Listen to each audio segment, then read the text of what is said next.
To be mad with anyone. It's not unusual to be sad with anyone.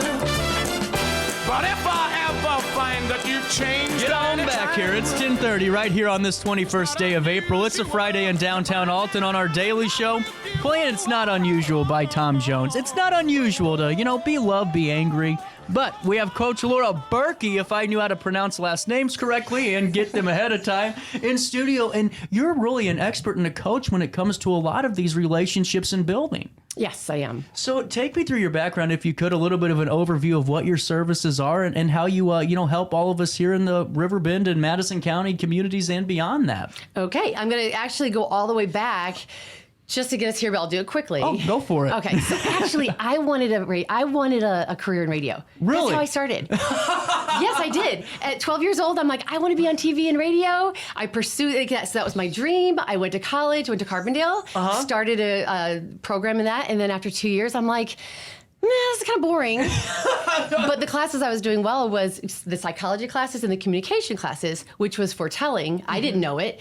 But I got A's in them. So I finished my years in college, went to Chicago and went right into like a hound dog on the streets. I'm like, I'm getting into radio or television. No kidding. So I got a job within the first year at WBBM FM, CBS Radio, as an assistant. It was the #1 radio, like hit, hot, pop, poppy, whatever. It was the place to be. It was the place to be. So I did that, and I had it was a party. It was fun. And then after a year and a half, I'm like, well, this is just not feeling like, I'm just not loving this. Like, why? Because this is the biggest dream I've ever had. Why am I not happy? Right. That blew my mind. And so then I left radio, and I was in TV for a little bit. And so I left that, went to Italy for a year. And for that year, I just asked the question. It was kind of like a hiatus. So I did have a little job there, but it was a wonderful gift of time for me to be like, what am I here for? What's my purpose? Yeah. And what was coming up was, I really want to sit with people.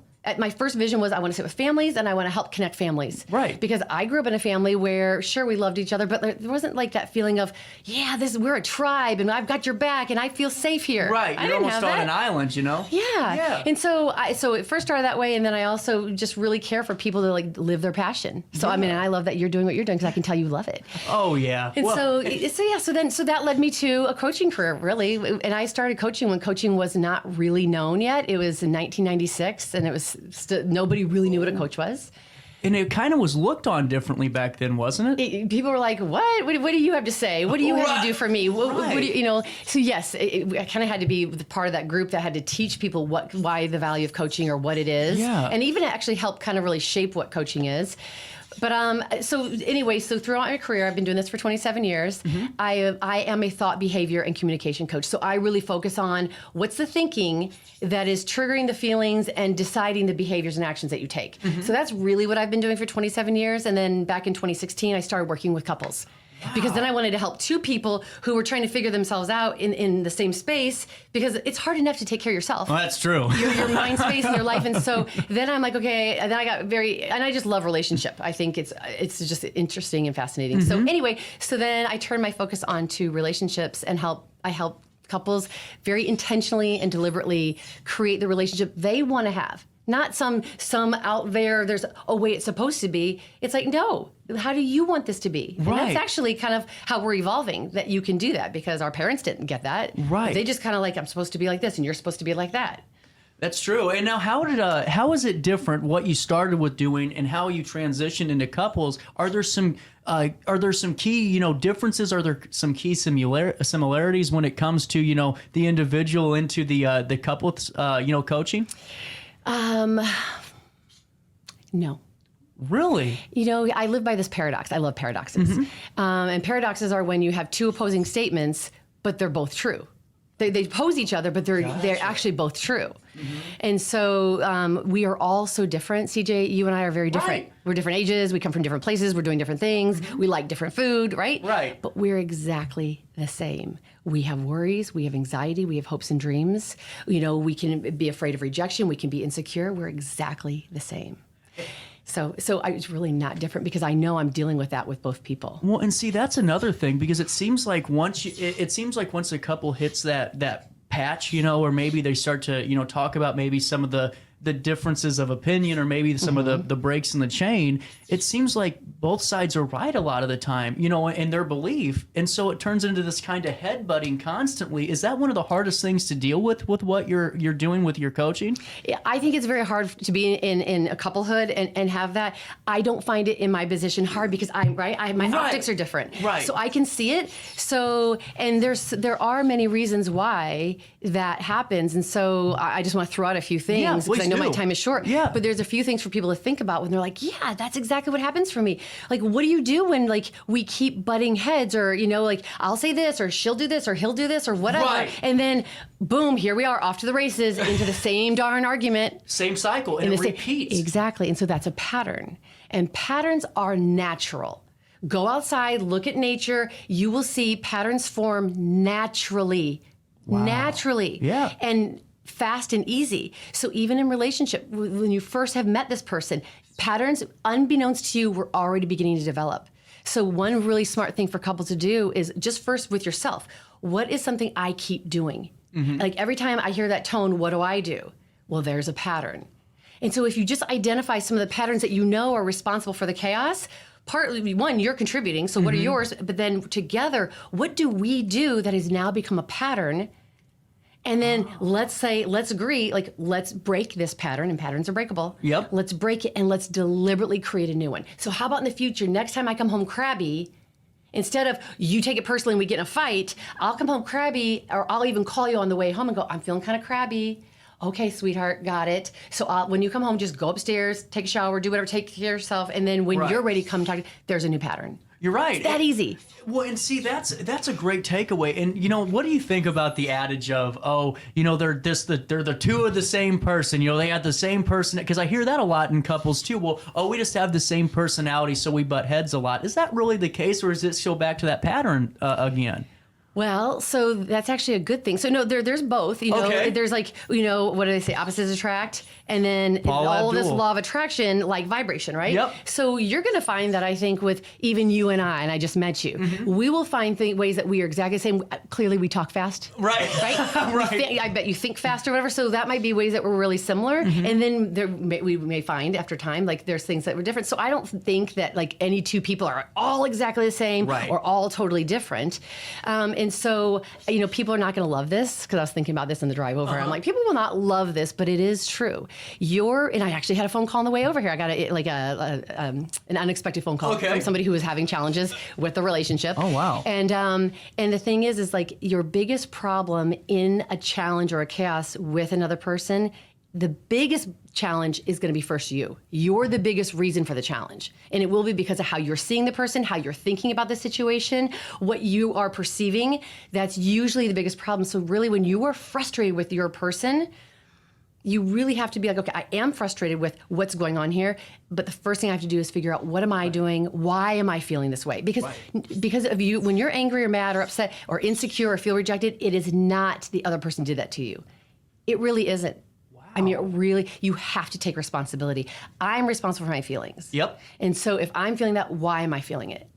You will get so far. I mean, that is just maturity. That is wisdom. That is power. Yeah. So that's the first thing. Well, and now to me, it seems like every couple of every age category, whether you want to go down to, as below as 21, married couples, which I can't believe how many of my friends have gotten married already. I was surprised when you said that. Yeah. I'm like, really? This young, they're getting married. Okay. Yeah, I know. Okay. And here I am, but, so you got that. But then you have couples that are, 20, 30 years married, but the same issues happen no matter what stage they're in. Does that just depend on, timing? Does it depend on the situation, time and place they're in, with stressors externally? And does that all add to that?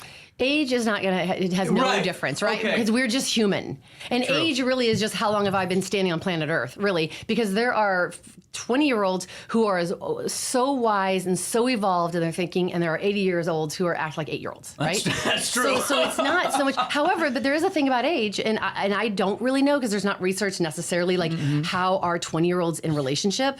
Right. There is plenty of research on how maybe currently how 65-year-olds are, but my point being that people who are like, let's say I'm in my 50s and beyond, we relate differently because we came from a different generation that was raised by a different generation that was raised, right? And so, we do keep evolving as a collective. And so how 20-year-olds, let's just say, and possibly 30-year-olds, how they are relating and communicating is different than how I would say 50 and 60-year-olds are, for sure. Oh, without a doubt, yeah. So that will somewhat slightly adjust or modify how couples argue or how they relate or how they do well compared to a different age group, but the same kind of stuff. Yeah. It's the same. Insecurities, misunderstandings, feeling insecure, all that stuff. It's the same. It makes sense, too. And now with that, a lot of, it seems to me a lot of what I'm experiencing now, because listen, everyone knows I am a free agent and have been for a long time, and it's better that way, but for right now. But, a lot of this has to do with trust, and that's a big, kind of issue with a lot of people. And, I'm in pro wrestling, and, there's guys that are on the road for a weekend or maybe 3 weekends in a row or 3 weeks, and, they're worried, and, oh my goodness, what's she going to do when I'm gone, or vice versa. With the female rest, same thing. I'm on the road. What's happening here? Is that something that you go through time and time again with your... That is absolutely, it's one of the biggest disconnectors. Really? Or what keeps a relationship insecure. Wow. And so I'm going to give another takeaway, because it's something that is not published out. I don't have this published out, but it is when I work with couples, it's a core piece of my program, and it's what I call Hutter High Five, Hutter, and then high five, literally high five. Okay. And Hutter, what it stands for is there's these innate qualities that every person has. Every person has this. Every person, whether or not they practice this or not, they like to deal with me honestly. Please just tell me the honest truth. Even if it's going to hurt a little bit, would you rather me lie to you today, or would you rather me be honest with you? Oh. Right now. Oh, on right the now. air, honesty, yeah. Wouldn't you rather me be honest? Yeah. Yeah. And even if off air and privately, if I was going to tell you something honest, like let me give you some feedback, right? Right. Oh my God, I really don't know that I can hear it because it's You're true. right. But I'd You're rather true, yeah. hear where Laura, slow down your speech. Right.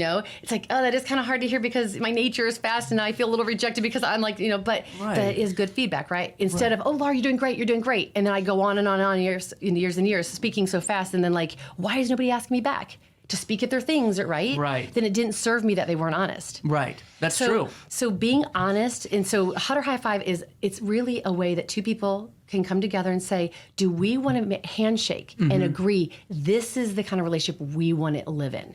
And so what that acronym stands for is, do we want to agree, I'm always going to be honest with you, you're always going to be honest with me? Yes, great. Some people, very few have actually said, no, I don't want to agree with that, which I find you don't want to agree to honesty? Well, then no wonder when you're out at a wrestling thing.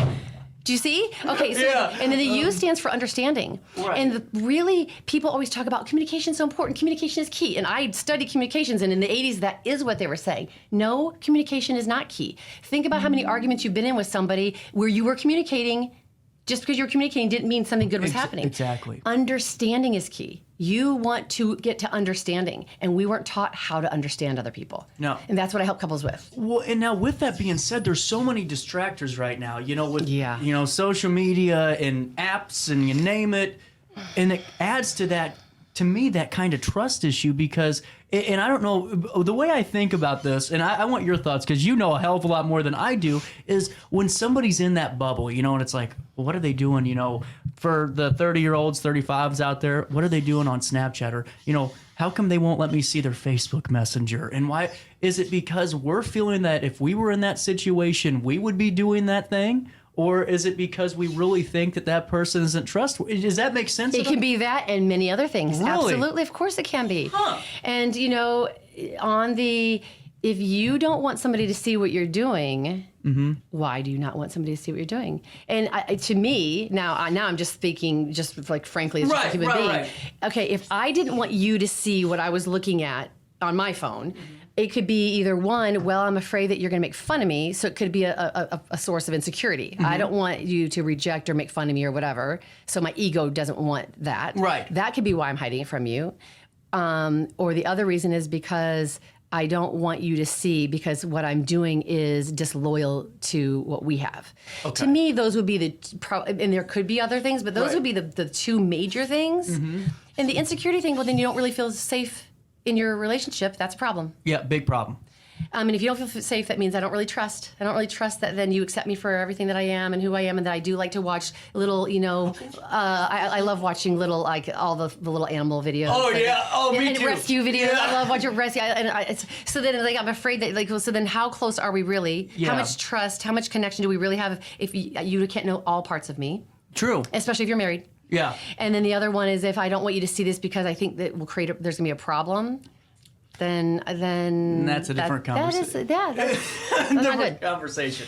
And with some of the couples you've been working on, has that been brought up quite a bit? As have phones or have accounts been brought? Is that a topic of debate? It's okay. That usually is a symptom of why people come. And so because my work, I don't talk about the circumstances. I talk about the core. Like, okay, so like they can use that as an example, but I don't go and then now chew on, well, why are you on the phone? And you should be on the phone. That's where I'm like, why? Right. Like, what's the core why of why you're choosing this and why you do this or whatever? So yes. Well, and now for people at home, before they, let's just say they're starting to notice maybe communication's becoming an issue, or maybe there's some, static in the relationship that needs to be addressed. Is there something that maybe folks can do, at home, obviously not in front of their children, but, at home before they come and maybe call a Coach Laura Burkey saying, hey, we need you to, kind of give us some advice or help us out on this. Is there some, tips, some tricks you can leave with us?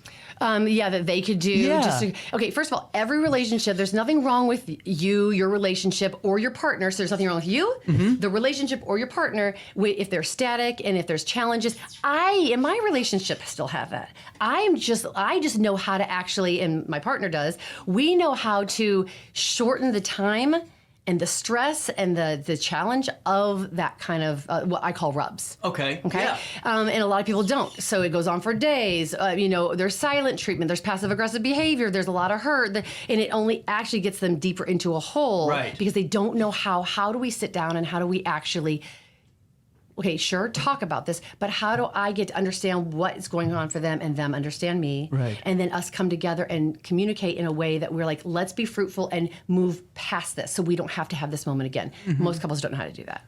So what they could do, a few little tips, kind of going back to this Hutter thing. I want to finish that because please do.